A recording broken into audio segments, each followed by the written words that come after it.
Hi hello welcome to 99 TV యువ. నేను మీ శ్వేత. మనలో చాలామంది సాధారణంగా బయటికి వెళ్ళాలనుకున్నప్పుడు బైక్లో పెట్రోల్ కొట్టించుకుని బయటికి వెళ్తూ ఉంటారు.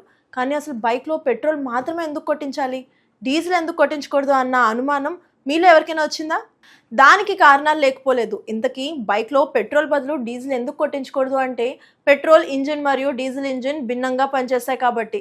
సాధారణంగా డీజిల్ ఇంజిన్స్ ఖరీదైనవి, అంతేకాకుండా డీజిల్ ఇంజిన్లో వైబ్రేషన్తో పాటు శబ్దం కూడా ఎక్కువగా ఉంటుంది. కాబట్టి బైక్ లాంటి చిన్న వాహనాలు దానిని హ్యాండిల్ చేయలేవు. దానికి తోడు డీజిల్కి పెద్ద ఇంజిన్ అవసరం. అలాంటి పెద్ద ఇంజిన్ బైక్కి సెట్ అవ్వదు. పైగా డీజిల్ ఇంజిన్స్లో ఎక్కువగా గాలిని పంపడానికి ఖరీదైన టర్బో చార్జర్ లేదా సూపర్ చార్జర్ అవసరం పడుతుంది. ఈ కారణాల వల్ల డీజిల్ బైక్స్ అనేవి తయారు చేయకుండా పెట్రోల్ బైక్స్ ని మాత్రమే తయారు చేసి ఉపయోగిస్తారు. ఇదండి బైక్ లో పెట్రోల్ కాకుండా డీజిల్ ని ఉపయోగించుకోవడానికి గల కారణాలు. మరి ఈ ఇన్ఫర్మేషన్ కనుక మీకు నచ్చినట్లయితే మా వీడియోని లైక్, కామెంట్, షేర్ చేయండి. ఇలాంటి మరిన్ని ఆసక్తికర విషయాలు తెలుసుకోవడానికి మా ఛానల్ని సబ్స్క్రైబ్ చేయడం మర్చిపోకండి. Thanks for watching.